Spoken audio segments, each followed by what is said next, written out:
যুবরাজ, বস, captain ইত্যাদি ইত্যাদি। কখনো বাহুবলীর মিউজিক লাগিয়ে ভিডিও তৈরি হচ্ছে, কখনো মির্জাপুরের ভিডিও লাগিয়ে ভিডিও তৈরি হচ্ছে মির্জাপুর স্টাইলে। তার রেজাল্ট কি হলো? 21-এর পর থেকে দলটা মায়ের ভোগে চলে গেছে। অভিষেক ব্যানার্জির থেকে তো অনেক বড় নেতা মমতা বন্দ্যোপাধ্যায়। কই মমতা বন্দ্যোপাধ্যায়কেও তো দেশের প্রধানমন্ত্রী, দেশের স্বরাষ্ট্রমন্ত্রী আক্রমণ করছে না, বাংলার মুখ্যমন্ত্রীও আক্রমণ করছে না। সবার টার্গেট এই ব্যক্তি কেন? 2011 সাল থেকে 2021 সাল অবধি 10 বছর কোনোদিন কোনো দুর্নীতির সাথে মমতা ব্যানার্জির নাম জড়িয়েছে? বা এই 2026 অবধি মমতা ব্যানার্জিকে কেউ দুর্নীতিগ্রস্ত বলতে পারছে? কয়লা চুরি, কয়লা কেলেঙ্কারি কার নাম জড়াচ্ছে? অভিষেক বন্দ্যোপাধ্যায়। বালি চুরি কার নাম জড়াচ্ছে? অভিষেক বন্দ্যোপাধ্যায়। গরু চুরি কার নাম জড়াচ্ছে? অভিষেক বন্দ্যোপাধ্যায়। শিক্ষক দুর্নীতি কার নাম জড়াচ্ছে? অভিষেক বন্দ্যোপাধ্যায়। অবৈধ নির্মাণ, কর্পোরেশন গিয়ে কার বাড়িতে নোটিশ লাগাচ্ছে? অভিষেক বন্দ্যোপাধ্যায়। শেষমেশ নিজের বিধায়কদের সই চুরি, তাতেও এখন এই মুহূর্তে সিআইডি দপ্তরে। হাইকোর্ট রক্ষা কবচ দিয়েছে, হয়তো অ্যারেস্ট হবে না।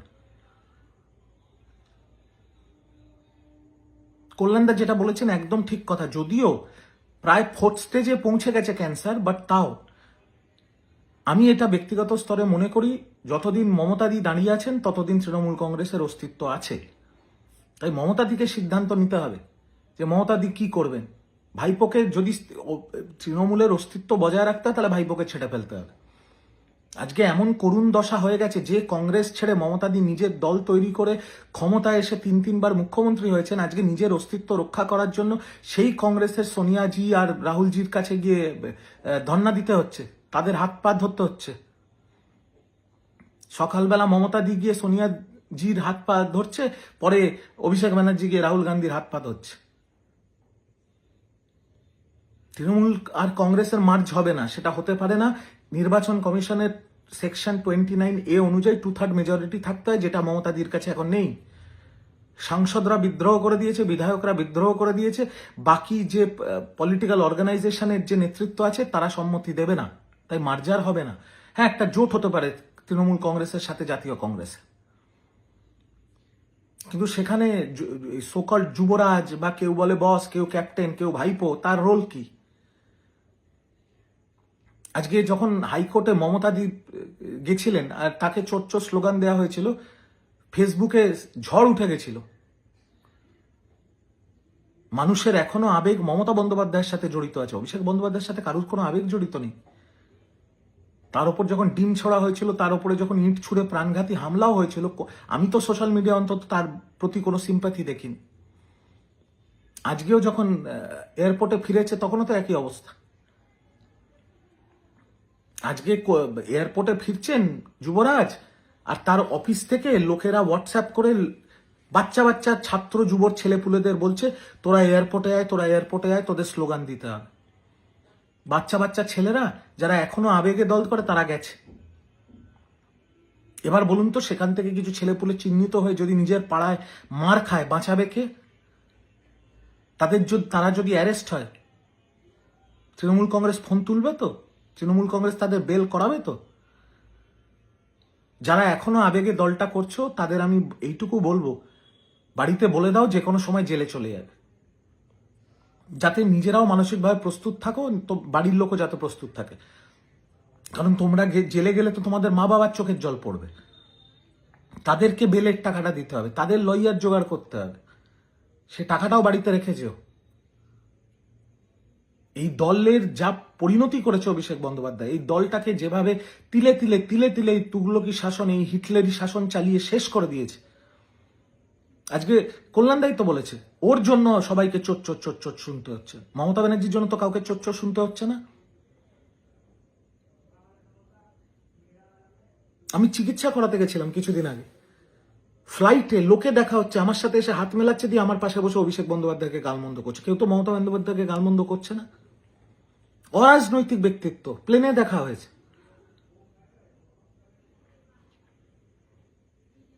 সব কর্মীদের শেষ করে দিল, দলের সর্বস্তরীয় নেতৃত্বদের জীবনকে সংকটে ফেলে দিল এই একটা ব্যক্তি। দায় নেবে না? এটা হতে পারে না। এটা হতে পারে না যে একটা ব্যক্তির জন্য সবার জীবন জীবিকা প্রশ্নের চিহ্নের মুখে পড়ে যাবে, সবাইকে চোচ্চর স্লোগান শুনতে হবে, সবাইকে একটা ভয় দিন কাটাতে হবে। ওয়াই? সেই জন্যে বিধায়করা যে সিদ্ধান্ত নিয়েছে ঠিক নিয়েছে, সাংসদরা যে সিদ্ধান্ত নিচ্ছে ঠিক নিচ্ছে। ডায়মন্ড হারবার মডেল 7,11,000 ভোটে জিতেছে। ভাবা যায়? 7,11,000 ভোটে। আর এই যুবরাজের নয়নের মণি পুষ্পা, তাকে এখন পুলিশ হাফ প্যান্ট পরে ফলতায় ঘোরাচ্ছে। 7,11,000 তো বহু দূরের কথা। 2029-এ 70,000 ভোটও পাবে তো? 2029-এ 70,000 ভোটও পাবে? বাঁচার একমাত্র রাস্তা কংগ্রেস। যদি কংগ্রেস দয়া দাক্ষিণ্য করে যদি কিছু জায়গা দেয়, তাহলে হয়তো সংখ্যালঘু ভোট ব্যাংকটা কনসলিডেটেড হবে, একটু রাজনীতি করার সুযোগ পাবে। আর যদি কংগ্রেস বলে যে না, আমাদের দরজা বন্ধ, তাহলে পার্টিটা সাইনবোর্ড হয়ে গেছে। আমাকে 6 বছরের জন্য সাসপেন্ড করেছিল, 6 মাসও টিকলো না দলটা।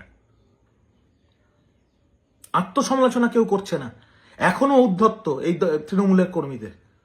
আত্মসমালোচনা কেউ করবে না, এখনো উদ্ধত্ত। যারা চলে গেছে তারা সবাই গদ্দার।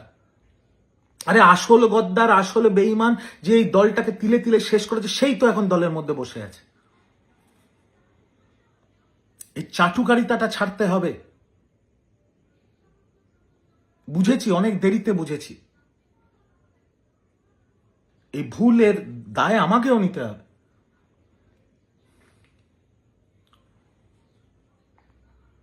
শেষ করে দিল পুরো দলটাকে, সবার মান সম্মান শেষ করে দিল। কজনকে তৃণমূল কংগ্রেসের এই যে সব ফেসবুকি ছেলেপুলেগুলো আছে, কজনকে গালাগাল দেবে? নতুন ভাবে দলের রিস্ট্রাকচারিং হলো, যুবনেত্রী হলো সায়নী ঘোষ বিদ্রোহ করে দিল। মমতা বন্দ্যোপাধ্যায়ের মতো শাড়ি পরে, মমতা বন্দ্যোপাধ্যায়ের মতো সাদা ছটি পরে প্রচার করতেন যিনি, আজকে তিনি টি শার্ট আর জিন্সে কলকাতা ফেরত এলেন, মুখে মাস্ক লাগিয়ে। কারণ যারা সিরিয়াস রাজনীতি করে তারা বুঝে গেছে তৃণমূলের চ্যাপ্টার ক্লোজ হয়ে গেছে, তারা তো রাজনীতি করতে হবে, তাদের তো রাজনীতি করতে হবে। সবারই তো পরিবার আছে, সবারই তো মান সম্মান আছে। তারা কেন একটা ব্যক্তি যে আপাদ মস্তক দুর্নীতিগ্রস্ত, তার সাথে কেন অ্যালাইনমেন্টে থেকে নিজের মান সম্মান নষ্ট করবে?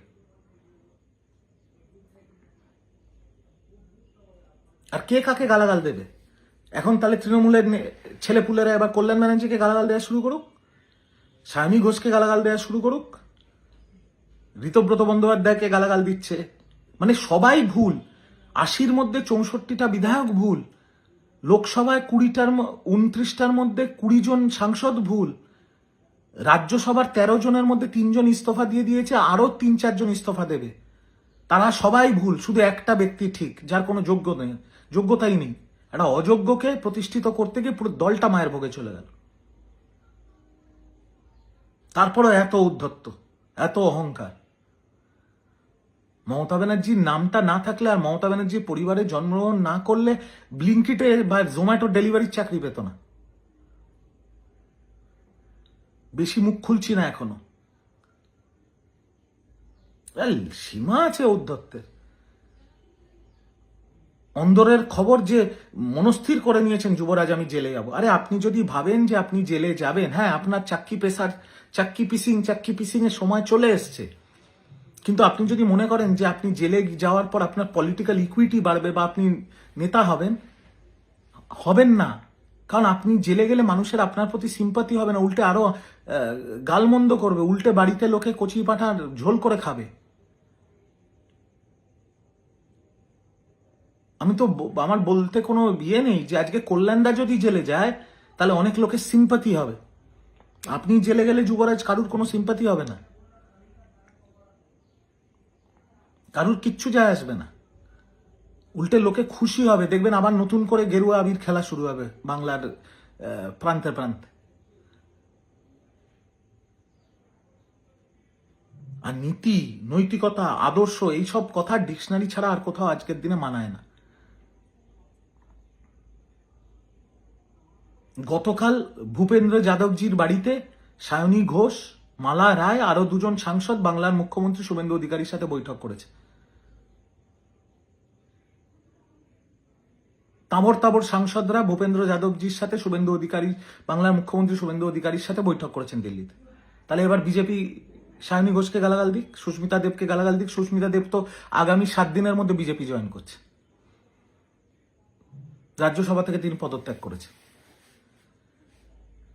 তাই আমি বিজেপির বন্ধুদেরও বলবো আর তৃণমূলের ছেলেপুলেদেরও বলবো, মনে রাখবে যদি সিরিয়াস রাজনীতি করতে হয় বাংলার রাজনীতিতে বা দেশের রাজনীতিতে, আজকে একটাই নিয়ম, দীর্ঘ সময়ের জন্য কেউ রাজনৈতিক বন্ধু নয়, দীর্ঘ সময়ের জন্য কেউ রাজনৈতিক শত্রুও নয়। কারণ আগামী দিনে কখন বন্ধু শত্রু হয়ে যাবে আর শত্রু বন্ধু হয়ে যাবে বুঝতেও পারবে না। এটাই এখন ভারতবর্ষের রাজনীতি, এটাই এখন বাংলার রাজনীতি। গতকাল যে বন্ধু ছিল আজকে সে শত্রু, যতকাল যে শত্রু ছিল আজকে সে বন্ধু। আর আমি দায়িত্ব নিয়ে বলছি, এখনো যারা তৃণমূল কংগ্রেসের ভালো ভদ্র শিক্ষিত ছেলেপুলে আছে, যাদের পেটের কালির দাগ আছে, আগামী দিনে তারা জাতীয় রাজনৈতিক দলে কাজ করার সুযোগ পাবে যদি তাদের ভ্যালু এডিশন থাকে। ভারতের জাতীয় দল, সেটা কংগ্রেসও হতে পারে, বিজেপিও হতে পারে, হোয়াটএভার, কাজ করার সুযোগ পাবে, দায়িত্ব নিয়ে বলছি, যদি ভ্যালু এডিশন থাকে।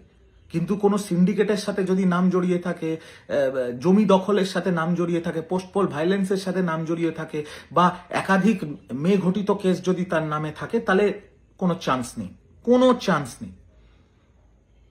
কিন্তু যদি ভ্যালু এডিশন থাকে, বাপ মায়ের নাম ধরে যুব ছাত্র না করে নিজের অকাদে রাজনৈতিক কেরিয়ার যদি কেউ তৈরি করে থাকে, তাদের সুযোগ থাকবে। সময় একটু হয়তো সময় লাগতে পারে, 3 মাস 4 মাস 6 মাস হোয়াটএভার, কিন্তু সুযোগ থাকবে রাজনীতি করার। আর আমি জ্ঞান দিচ্ছি না, রাজনৈতিক সৌজন্যটা মেনটেন করতে হবে, ব্যক্তি আক্রমণ থেকে দূরে থাকতে হবে, এবং যদি বাংলায় রাজনীতি করতে হয় মূল মোটো থাকতে হবে বাংলা ও বাঙালির উন্নয়ন, বাংলার ভালো, বাঙালির ভালো, তাহলে সুযোগ থাকবে। শেষ করে দিল তৃণমূল কংগ্রেসকে অভিষেক বন্দ্যোপাধ্যায়, শেষ করে দিল। কেউ ভালো তৃণমূল নয়, কেউ খারাপ তৃণমূলও নয়, কেউ আসল তৃণমূলও নয়, কেউ নকল তৃণমূলও নয়। কারণ এখন তৃণমূল বলেই আর কি আছে আমি সেটাই জানি না। তৃণমূল খায় না মাথায় দেয়, এখন তৃণমূল সেটাতেই মানুষ কনফিউজ হয়ে গেছে। কারা তৃণমূল সেটাই চিহ্নিত করা যাচ্ছে না। আমি অন্তত এইটুকু বলতে পারি, মমতা ব্যানার্জি তৃণমূল কংগ্রেস, এর বাইরে আমি কাউকে আর সে ভালো তৃণমূল না খারাপ তৃণমূল না আসল তৃণমূল না নকল তৃণমূল আমি জানি না, আমি জানতে চাইও না। কিন্তু মমতাদিকে সিদ্ধান্ত নিতে হবে। যদি তৃণমূলের সামান্যটুকু অস্তিত্ব, সাইনবোর্ড হয়ে দেওয়া দলটাকেও যদি টিকিয়ে রাখতে হয় অন্তত, তাহলে দিদি এই ভাইপোকে ছেঁটে ফেলুন। এই ভাইপোর চক্করে, এই ভাইপোর চব্বতেই সব শেষ হয়ে গেছে। এই তো হাতে ধরে নিয়ে এসেছিল আইপ্যাককে, পঞ্চায়েতের টিকিট বিক্রি হয়েছে, জেলা পরিষদের টিকিট বিক্রি হয়েছে, ব্লক সভাপতি টাকা নিয়ে টিকিট দেওয়া হয়েছে, করাপ্ট ব্লক সভাপতিগুলোকে রেখে দেওয়ার জন্য টাকা নেওয়া হয়েছে, বিধানসভার টিকিট বিক্রি হয়েছে। সারা বাংলায় এমন কোনো জায়গা নেই যেখান থেকে টাকা তোলা হয়নি। কি দল করতাম আমি, বা তৃণমূলে যারা দল করতো, যারা এখনো কেউ দুঃখে আছে, কেউ কষ্টে আছে, কেউ প্রকাশ্যে রাজনীতি করছে, কেউ করছে না। কলেজের মধ্যে বেডরুম, সেখান থেকে কন্ডোমের প্যাকেট বেরোচ্ছে।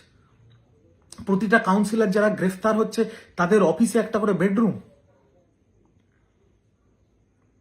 কাউন্সিলরদের অফিস থেকে গাদা গাদা কাটারি বেরোচ্ছে,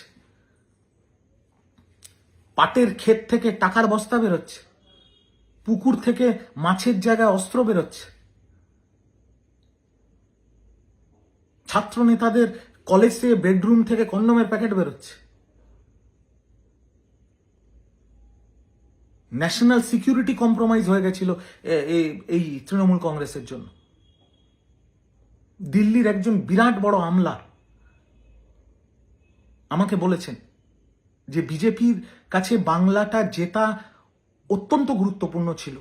তো আমি তাকে বললাম যে কেন বিজেপি কেন ডেসপারেট ছিল বাংলাটাকে জেতার জন্য, তারা তো এমনিও 20টা রাজ্যে সরকারে আছে। সে আমাকে বলেছে না, ইলেকটোরাল পলিটিক্সের জন্য নয়, দেশের ন্যাশনাল সিকিউরিটির ইস্যু ছিল। আমি তখন বুঝতে পারিনি বা বিশ্বাস করিনি। আমাদের বলা হয়েছিল, আমরা বারংবার টিভিতে গিয়ে বলেছি এই যে বিজেপি ঘুষপেটিয়া বলছে, ঢপ ঢপ দিচ্ছে, সাম্প্রদায়িক রাজনীতি করার চেষ্টা করছে, হিন্দু মুসলিম আগুন লাগানোর চেষ্টা করছে।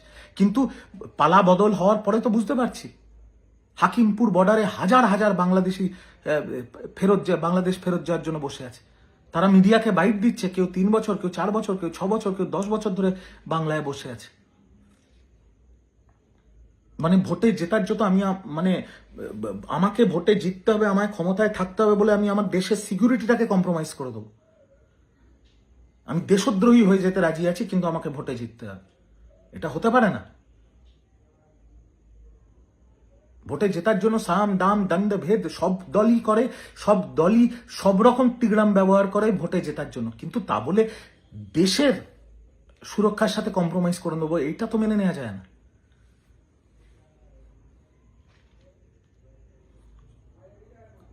আমি দল করতাম, আমি দলের মুখপাত্র ছিলাম, গ্রাসরুটে করেছি, দল আমাকে অনেক সুযোগ দিয়েছে, পরিচিতি দিয়েছে, সব মানলাম, কিন্তু দলের পেছনে পেছনে অন্দরে এই মাল এই জিনিস ঘটাচ্ছে এ তো জানতাম না। দুর্গাপুজোর নামে নাকি তৃণমূলের মন্ত্রী দুর্গাপুজোর থেকে কাটমানি খেয়েছে, ভাবা যায়?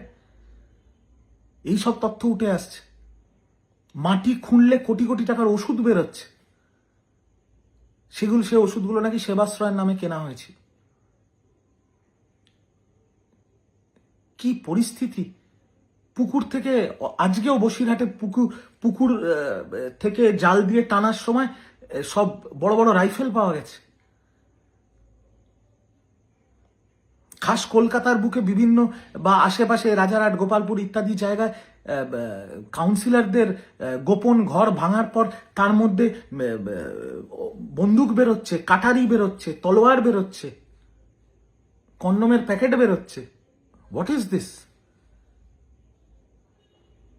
শিক্ষা ব্যবস্থা মায়ের ভোগে চলে গেছে, স্বাস্থ্য ব্যবস্থা মায়ের ভোগে চলে গেছে,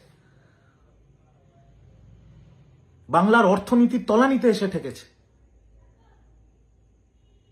সবকিছুর একটা সীমা আছে। আর আজকে আমার বলতে কোনো দ্বিমত নেই যে এই পরিবর্তনটা খুব জরুরি ছিল। তৃণমূলের হারাটা খুব জরুরি ছিল বাংলার স্বার্থে, বাঙালির স্বার্থে। নতুন দল ক্ষমতায় এসছে, নতুন মুখ্যমন্ত্রী হয়েছে, তারা ইতিবাচক কাজ করছে, তাদেরকেও সময় দিতে হবে। আগামী দিন আমি আশা করব বাংলার ভালো হবে, বাঙালির ভালো হবে।